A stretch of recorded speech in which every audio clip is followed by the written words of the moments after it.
Friends, मी Vishakha global online मराठीमध्ये आपल्या सर्वांचं स्वागत आहे. आजच्या व्हिडिओमध्ये आपण संत गाडगेबाबा अमरावती युनिव्हर्सिटी पेट 2021 साठी रिसर्च मेथॉलॉजी म्हणजे संशोधन कार्यप्रणाली या विषयावरचा MCQs बघणार आहोत. MCQ थ्रू आपण कन्सेप्ट क्लिअर करत आहोत या व्हिडिओ सिरीज थ्रू. आणि आजचं आपलं हे 18वं लेक्चर आहे. ऑलरेडी 17 लेक्चर्स कंप्लीट झालेले आहेत रिसर्च मेथॉलॉजी या टॉपिकवरती. लेक्चर सुरू करण्यापूर्वी जे स्टुडंट्स या PhD एंट्रन्सला अपियर होत आहेत त्यांच्यासाठी एक गुड न्यूज आहे किंवा चांगली गोष्ट अशी आहे की आमच्याकडे या पेजसाठी कंप्लीट कोर्स अवेलेबल आहे, ज्यामध्ये तुम्हाला फुल सिलेबस व्हिडिओ लेक्चर्स, फुल सिलेबस नोट्स इंग्लिश आणि मराठी दोन्ही लँग्वेजमध्ये, फुल सिलेबस 20 टेस्ट. सराव किती आवश्यक आहे आपल्याला माहिती आहे, त्यासाठी या या सिलेबसवरती 20 टेस्ट आम्ही तुम्हाला देत आहोत. शिवाय कंप्लीट गायडन्स मिळणार आहे तुम्हाला PhD ॲडमिशनवरती. ह्या कोर्स जॉईन करण्यासाठी फक्त दिलेल्या व्हॉट्सअप नंबरवरती मेसेज करायचा आहे, ज्याची फीस फक्त 499 रुपये आहे. फटाफट या कोर्सला जॉईन करा, कारण पेट एक्झाम 25 तारखेपर्यंत रजिस्ट्रेशन आहे. त्याच्यानंतर एक्झाम कधीही येऊ शकते आणि आपला अभ्यास कंप्लीट असायला पाहिजे, यासाठी तुम्ही लवकरात लवकर हा कोर्स जॉईन करा. तर आपण लेक्चर स्टार्ट करायच्या आधी सांगतोय सिलेबस काय. आजच्या लेक्चरमध्ये आपण कशावरती MCQs बघणार आहोत. तर आज आपण 2 युनिट घेतोय, जे आहे युनिट 6 आणि दुसरा आहे युनिट 7. तर युनिट 6 मध्ये काय आहे, methods of research, sample survey, methods of research इथे, त्याच्यानंतर sample survey, case study, life history, ethnography, historical and interview. हे सगळे जे पॉइंट्स आहेत ते आपल्याला MCQ थ्रू क्लिअर करायचे आहेत. जसं की आपल्याला हे आधी झालेलं आहे, पण यावरती अजून कसे वेगवेगळे क्वेश्चन्स येऊ शकतात ते आपल्याला बघायचे आहे. म्हणूनच मी दुसरं सेम युनिट, जे 7 नंबरचं युनिट आहे ते घेतलेलं आहे आपल्याला. त्याच्यामध्ये देखील टूल्स ऑफ डेटा कलेक्शन, मग त्याच्यामध्ये क्वेश्चन आहेत, interview schedule, observation and types of observation, focus group discussion, scale and scaling techniques, interview guide आणि फील्ड डायरी जे आहे पॉइंट्स आहेत ते आपल्याला MCQ थ्रू क्लिअर करायचे आहेत. कन्सेप्ट ज्या पेट एक्झामसाठी आपल्याला उपयुक्त आहेत. त्याचा आपण पहिला प्रश्न बघतोय. In the opening of case study, Lee and colleague illustrate the use of which method in cultural research. इथे प्रश्न दिलेला आहे. ली एक शास्त्रज्ञ आहे. In the opening case study, the Lee and the colleague illustrate the use of which method in cultural research. सुरुवातीच्या केस study मध्ये ली आणि सहकारी यांनी सांस्कृतिक संशोधनात कोणत्या पद्धतीचा वापर करतात हे स्पष्ट केले आहे. तर ऑप्शन आहे सर्वे, नेक्स्ट आहे एक्सपेरिमेंट, तिसरा आहे इथनोग्राफिक इंटरव्ह्यू आणि डी आहे ऑब्झर्वेशन म्हणजे निरीक्षण. तर याच्यामध्ये कोणत्या पद्धतीचा वापर केला जातो, तर याचं करेक्ट आन्सर आहे सी, इथनोग्राफिक इंटरव्ह्यू. तर ही कन्सेप्ट आपल्याला आधी आलेली नाही. आपला जो सिलेबस किंवा व्हिडिओ सिरीज चालू झाल्यापासून ही एक नवीन कन्सेप्ट आपल्याला मिळालेली आहे. म्हणून याचं करेक्ट आन्सर मी डायरेक्ट सांगितलं, जे आहे इथनोग्राफिक इंटरव्ह्यू. तर ली आणि कलिग ओपनिंग केस स्टडीच्या बाबतीत कल्चरल रिसर्च करताना या प्रकारची पद्धत वापरतात, इथनोग्राफिक इंटरव्ह्यू. तर ते काय आहे आपण समजून घेऊया. सुरुवातीला द ओपन केस स्टडीज म्हणजे काय आहे ते बघूया. The open case studies project and educational resource that educators can use in classroom to teach students how to effectively derive knowledge from data in a real world challenges. इथे general आपल्याला meaning सांगितलेलं आहे की open केस studies म्हणजे काय, की educators जे आहेत ते आपल्या लाईव्हली गोष्टीमधून स्टुडंट्सला एक्झाम्पल्स देत असतात, शिकवत असतात, नॉलेज देत असतात आणि त्यातूनच मग ते लाईव्हली स्टुडंट्स त्याच्यावरची इन्फॉर्मेशन समजून घेतात, नॉलेज जे घेतात ते त्याचा एक्झाम्पल म्हणजे जी वस्तूचा उपयोग खरा आहे ते प्रॅक्टिकल यूज त्यांना तिथे कळून येतो. तर त्याला आपण द ओपन केस स्टडीज असं म्हणू शकतो. मग इथनोग्राफिक इंटरव्ह्यू काय आहे. Ethnographic interview is a type of qualitative research that combines immersive observation and direct one on one interviews.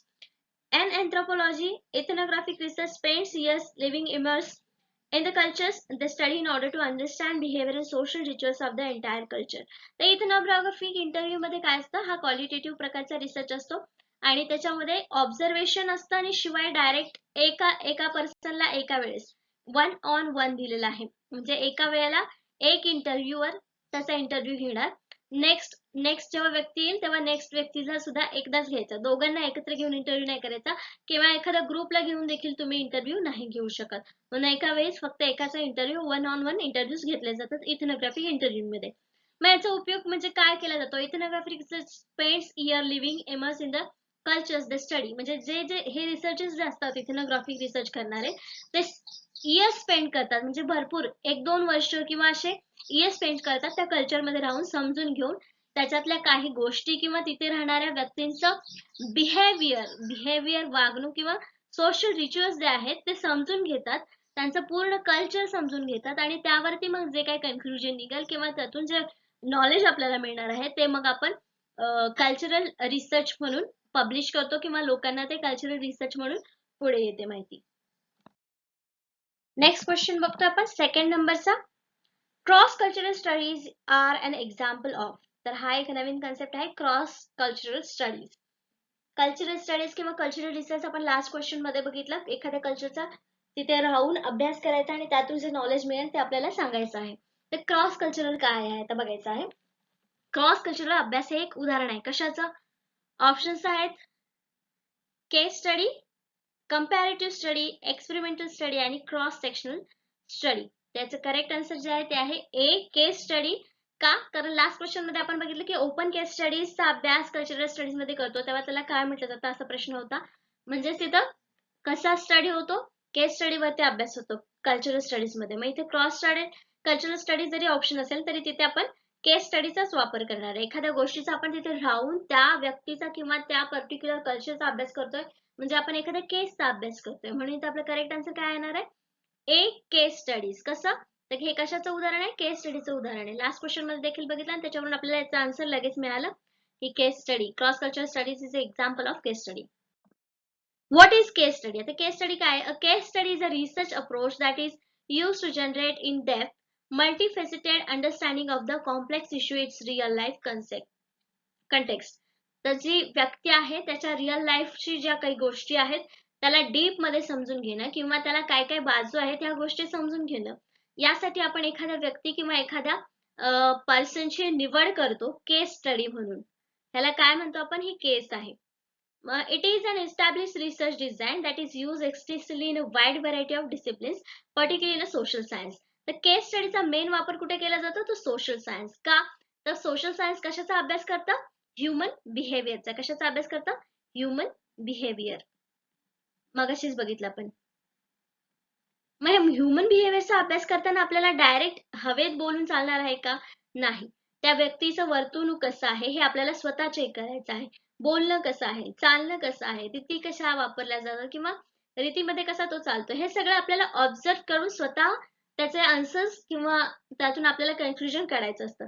म्हणजेच आपण काय करतो? त्या पर्टिक्युलर व्यक्तीचा किंवा त्या पर्टिक्युलर बिहेवियरचा अभ्यास करतो. तर हे जे असतं त्याला केस स्टडी आपण असं म्हणतो. काय म्हणतो? केस study. Cross-cultural studies are research design that compare human behavior across two or more cultures. तर केस स्टडी काय? आपल्याला सुरुवातीला समजलं की एखाद्या व्यक्तीचा किंवा एखाद्या गोष्टीचा, एखाद्या कल्चरचा आपण एक वस्तूचा प्रॉपर ऑब्झर्वेशन करून केस म्हणून अभ्यास करतो, तेव्हा ते एक केस स्टडी असते. मग इथे क्रॉस कल्चरल स्टडीज म्हणजे काय? तर एकाच वेळी दोन किंवा त्यापेक्षा अधिक कल्चरचा अभ्यास करणं म्हणजे क्रॉस कल्चरल स्टडीज इथे आपण म्हणतो. नेक्स्ट क्वेश्चन बघतोय आपण थर्ड नंबरचा. काय आहे question? Which of the following is a problem associated with survey research. तर एकदा आपण एका लेक्चर मध्ये बघितलंय की सर्वे रिसर्च काय आहे. सर्वे करून आपण तो रिसर्च करतो त्याला सर्वे रिसर्च मध्ये तसं जनरल स्टेटमेंट आपण करू शकतो. पण त्याचा दिलेल्या ऑप्शन्स पैकी कुठला प्रॉब्लेम आहे सर्वे रिसर्च मध्ये? सर्वेक्षण संशोधनाशी संबंधित खालीलपैकी कोणती समस्या आहे? ऑप्शन्स आहेत द प्रॉब्लेम ऑफ ऑब्जेक्टिव्हिटी, वस्तुनिष्ठतेची समस्या. जर आपण प्रत्येक व्यक्तीकडून इंडिव्हिज्युअली माहिती घेतोय तर त्याची वस्तुनिष्ठतेची समस्या असेल का? नाही. मग प्रॉब्लेम ऑफ गोइंग नेटिव्ह म्हणजे मूळ जातची समस्या. मूळ जात म्हणजे इथे आपण असं समजूया की मूळ गोष्टीपर्यंत पोहोचण्यासाठीची प्रॉब्लेम. तर हा प्रॉब्लेम सुद्धा आपल्याला येणार नाही कारण आपण इंडिव्हिज्युअली क्वेश्चन विचारतोय सर्वे रिसर्च मध्ये. मग द प्रॉब्लेम ऑफ ओमिशन वगळण्याची समस्या. ही समस्या असू शकते का जी सर्वे रिसर्च मध्ये होऊ शकते? होऊ शकते. नेक्स्ट ऑप्शन आहे द प्रॉब्लेम ऑफ रिबर्समेंट, मजबूतीची समस्या. मजबूतीची तर नाही कारण आपण ऑब्झर्व प्रत्येकी इंडिव्हिज्युअल सर्वे करत असल्यामुळे त्यांच्याकडून आपण वैयक्तिक माहिती ही लगेच मिळवतो.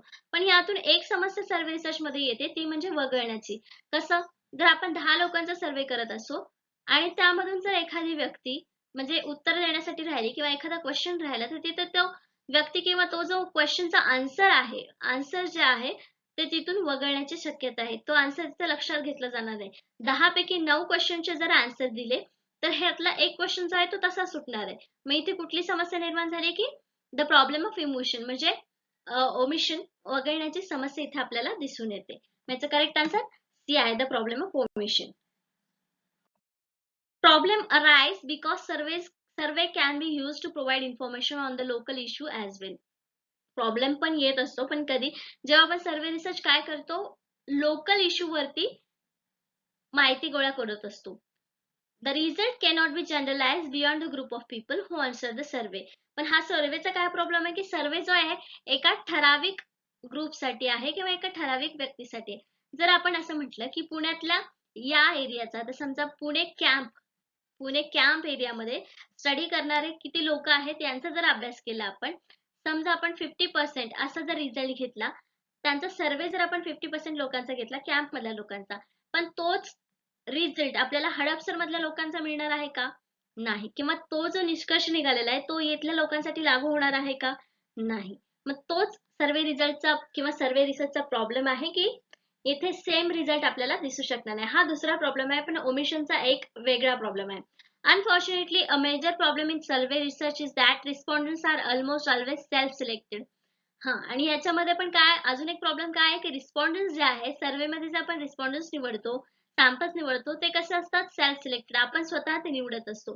म्हणजे दिसणाऱ्या व्यक्तीला किंवा हे लोक जे आहेत इथे राहणाऱ्या लोकांपैकी सगळ्यांनाच हे आपण क्वेश्चन देऊ शकतो किंवा देतो. आपण असे निवडत नाही की शिक्षित कुठले किंवा आपल्याला अभ्यास करणारे कुठल्या व्यक्ती आवश्यक आहेत ते निवडून आपण देत नाही. पण इथल्या एरियामध्ये राहणाऱ्या सगळ्याच व्यक्तींना आपण ते रिस्पॉन्स करण्यासाठी क्वेश्चन देत असतो किंवा सर्वेसाठी घेत असतो. तर हे जे काही प्रॉब्लेम्स आपल्याला सर्वे रिसर्च मध्ये फेस करावे लागतात.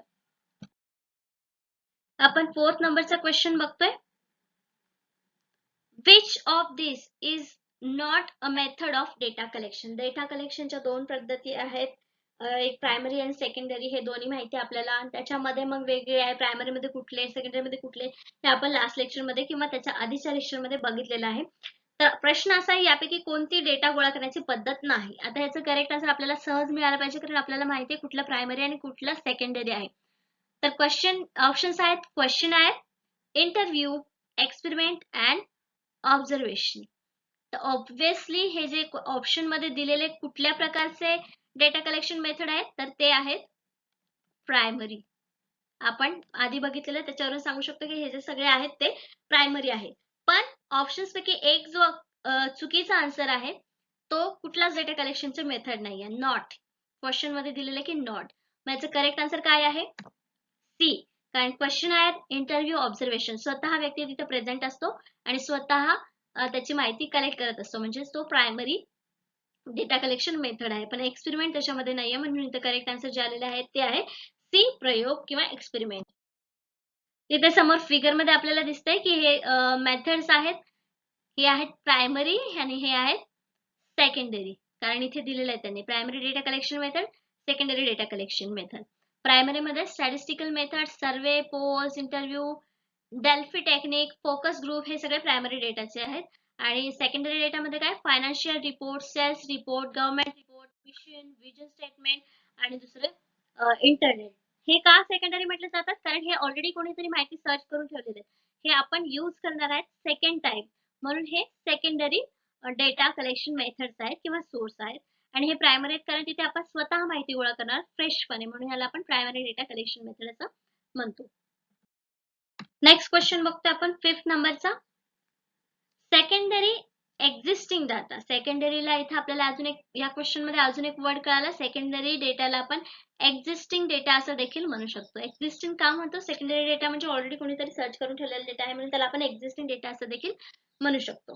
Secondary data may include which of the following. दुय्यम विद्यमान डेटामध्ये खालीलपैकी कोणत्या गोष्टीचा समावेश असू शकतो? ऑप्शन्स आहेत ऑफिशियल डॉक्युमेंट्स, अधिकृत कागदपत्रे, पर्सनल डॉक्युमेंट्स, वैयक्तिक कागदपत्रे, आर्चिव्ड रिसर्च डेटा, संग्रहित संशोधन data, all of the above वरील सर्व.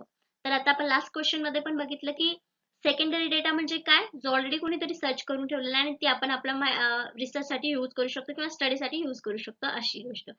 मग ऑफिशियल डॉक्युमेंट्स आपण वापरतो, पर्सनल डॉक्युमेंट्स देखील वापरू शकतो जर ते ऑलरेडी रेडी असतील तर. त्याच्यानंतर संग्रहित केलेला डेटा, संशोधन डेटा जो आहे तो सुद्धा आपण आपल्याला अभ्यासासाठी वापरू शकतो. तर हे तिन्ही गोष्टी आपण इथे वापरू शकतो, म्हणजेच आपलं करेक्ट आन्सर इथे काय असणार आहे? ऑल ऑफ द अबोव्ह वरील सर्व. डी करेक्ट ऑप्शन आहे इथं वरील सर्व जे पॉइंट्स आहेत किंवा ज्या गोष्टी आहेत त्या आपण सेकंडरी डेटा म्हणून यूज करू शकतो किंवा त्यांचा समावेश सेकंडरी डेटामध्ये केला जातो.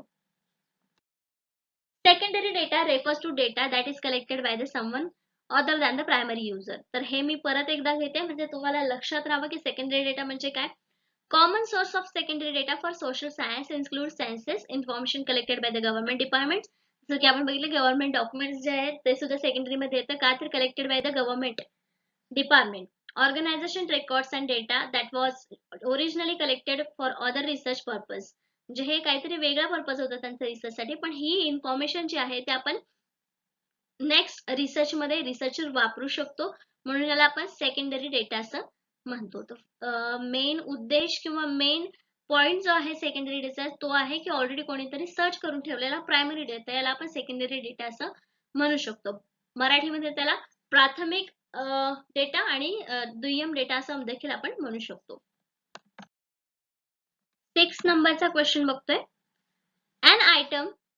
An item that directs participants to different follow-up question depending on their response is called. एखादी वस्तू जी सहभागींना त्यांच्या प्रतिसादावर अवलंबून विविध फॉलोअप प्रश्नाकडे निर्देशित करते त्याला डॅश डॅश म्हणतात. तर इथे काय सांगितलेलं आहे त्यांनी असा क्वेश्चन विचारला आपण की तुम्हाला हे पुस्तक आवडतं का.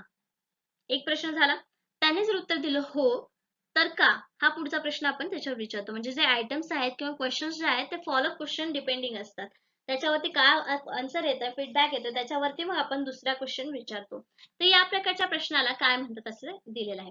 ऑप्शन्स आहेत रिस्पॉन्स सेट प्रतिसाद संच. प्रतिसाद देतो म्हणून तो प्रश्न संच नाही आपल्याला प्रश्न विचारलेला आहे की तो त्याच्यावर दुसरा क्वेश्चन अवलंबून असतो त्याला काय म्हणतात कुठला क्वेश्चन म्हणतात. नेक्स्ट ऑप्शन आहे प्रोब पण नाही. सी आहे सिमॅन्टिक डिफरन्शियल अर्थपूर्ण विभेद आणि डी ऑप्शन आहे कॉन्टिजेन्सी क्वेश्चन आकस्मिकता क्वेश्चन. तर मग इथं करेक्ट आन्सर आपल्याला ऑप्शन वरूनच लक्षात येतोय जे आहे करेक्ट आन्सर येत आहे कॉन्टिजेन्सी आकस्मिक क्वेश्चन. याला आकस्मिक क्वेश्चन का म्हटलं असेल कारण पुढचं रिझन आपल्याला जाणून घ्यायचंय किंवा त्याच्यावरची आणखी माहिती डीप मध्ये जर आपल्याला हवी असेल तर त्याच्यावरती डिपेंड म्हणजे उत्तरावरती डिपेंड आपण नेक्स्ट क्वेश्चन करत असतो म्हणून त्याला कॉन्टिजेन्सी क्वेश्चन आकस्मिकता प्रश्न असं म्हटलं जातं. Contingency question, a survey question intended for only some respondent determined by the responses to some other questions. म्हणजे काही वेळेस सर्वे करताना देखील आपल्याला क्वेश्चन मध्ये असे प्रश्न येतात की होय असेल तर का आणि नाही असेल तर ओके नेक्स्ट क्वेश्चन असे रिस्पॉन्ड वर अवलंबून हे क्वेश्चन्स असतात. For example all respondents might be asked whether they belong to the Cosa Nostra and only those who said yes would be asked how often they go to company meeting and picnics. तर इथे त्यांनी विचारलेलं आहे की example असं दिले की यापैकी किती लोक कोसा नोस्ट्राशी रिलेटेड आहेत आणि त्या जर असतील तर त्यापैकी किती लोक हे कंपनीच्या मीटिंगला किती वेळेस जातात आणि पिकनिकला किती वेळेस जातात. अशा प्रकारचे क्वेश्चन्स हे एका फीडबॅकवर डिपेंड असतात त्याला कॉन्टिजेन्सी म्हणजे इमर्जन्सी क्वेश्चन किंवा आकस्मिक प्रश्न असं देखील त्याला म्हटलं जातं. नेक्स्ट क्वेश्चन आहे 7th नंबरचा. Open ended question provide primary dash dash data. Open ended प्रश्न प्रामुख्याने डॅश डॅश डेटा प्रदान करतात. कुठला डेटा प्रदान करतात तर पहिल्यांदा आपल्याला समजून घेतलं पाहिजे ओपन एंडेड क्वेश्चन काय आणि क्लोज एंडेड क्वेश्चन काय. तर क्लोज एंडेड क्वेश्चन म्हणजे येस नो टाइप क्वेश्चन ज्याच्यामध्ये त्याला एंड आहे काहीतरी म्हणजे एक आन्सर दिलं एक शब्दात आन्सर दिलं तरी ते संपतं त्याला क्लोज एंडेड क्वेश्चन म्हणतात. आणि ते ओपन एंडेड क्वेश्चन बद्दल विचारलंय. ओपन एंडेड म्हणजे त्याला एंड नाहीये किंवा कितीही प्रश्नात कितीही शब्दात किंवा कितीही वाक्यात तुम्ही त्याचं आन्सर देऊ शकता. तर अशा प्रकारचे क्वेश्चन्स प्रायमरी डेटामध्ये कोणत्या प्रकारचा डेटा प्रदान करतात. तर डेटाचे पण प्रकार बघितलेले आपण क्वांटिटेटिव्ह डेटा किंवा क्वालिटेटिव्ह डेटा. तर ह्यापैकी कुठला डेटा प्रदान करतात म्हणजे थोडक्यात आपल्याला कुठला आन्सर द्यायचं हे इथे लक्षात यायला पाहिजे. ऑप्शन्स आहेत confirmatory data qualitative data predictive data none of the above. वरीलपैकी काही नाही. त्याचं करेक्ट आन्सर सिम्पली आहे एकच ऑप्शन आपल्याला इथे दिसत जे आहे बी क्वालिटेटिव्ह डेटा. कारण ओपन एंडेड क्वेश्चन मग बघितलं आपण काय आहे की त्याच्यामध्ये तुम्ही मोठी मोठी उत्तरं देखील देऊ शकता त्याला एंड नाही असे म्हणजेच त्याचं डिस्क्रिप्टिव्ह आन्सर तिथे येणार आणि म्हणजे तिथे डिस्क्रिप्टिव्ह इन्फॉर्मेशन आपल्याला मिळाली म्हणजे डेटा सुद्धा कसा असणार आहे तिथे क्वालिटेटिव्ह डेटा असणार आहे. म्हणून आपल्या इथे करेक्ट आन्सर बी आलेले क्वालिटेटिव्ह डेटा गुणात्मक डेटा इथे आपल्याला प्रदान होणार आहे किंवा प्राप्त होणार आहे. Qualitative data is defined as the data that approximate and characterize, म्हणजे ह्याच्यामध्ये काहीतरी वैशिष्ट्य असतात.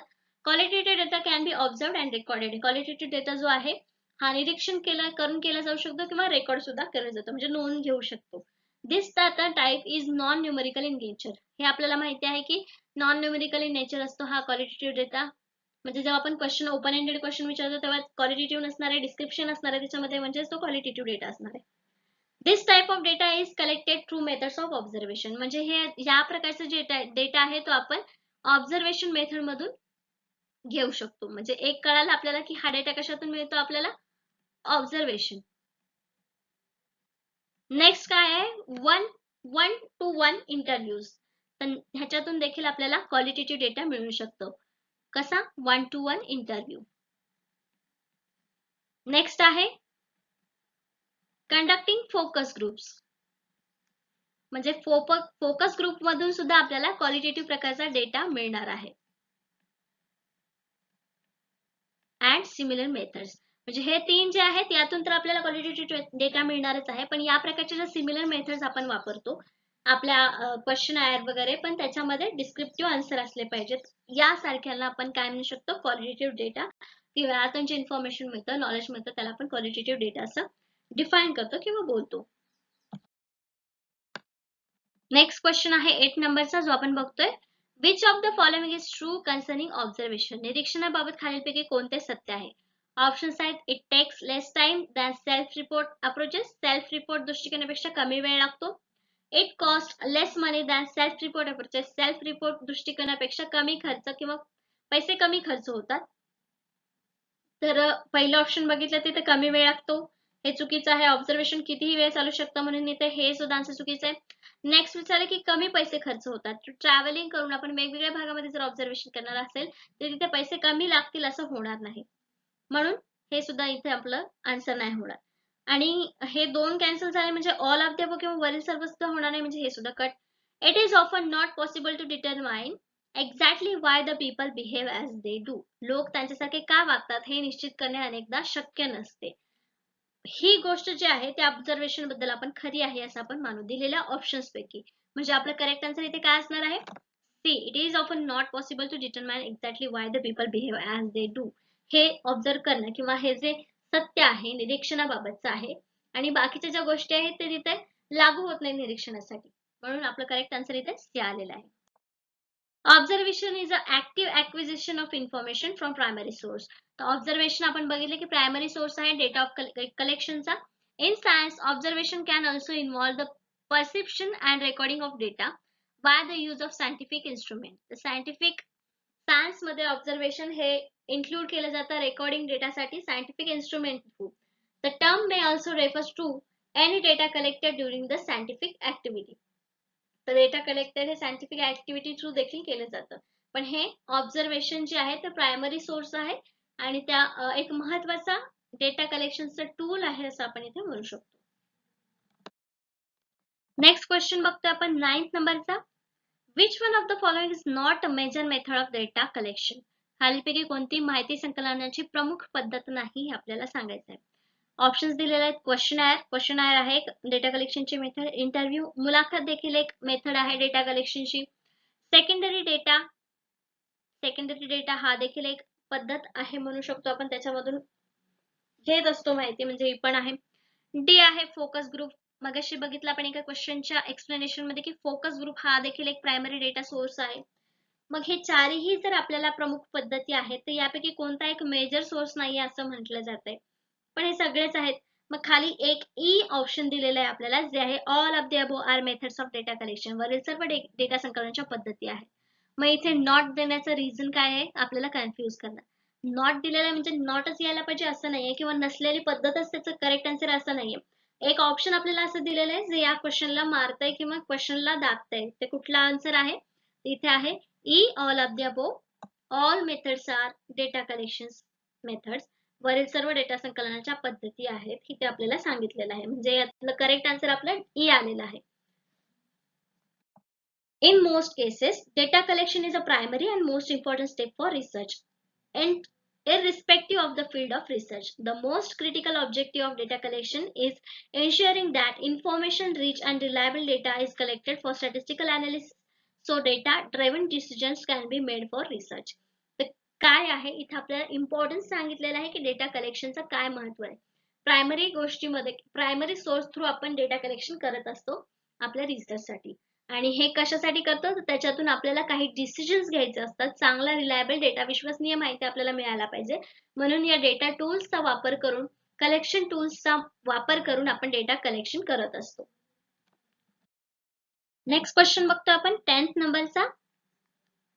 A question during an interview such as why do you feel that way is known as. मुलाखती दरम्यान प्रश्न जसे तुम्हाला असे का वाटते म्हणून ओळखले जातात. काय?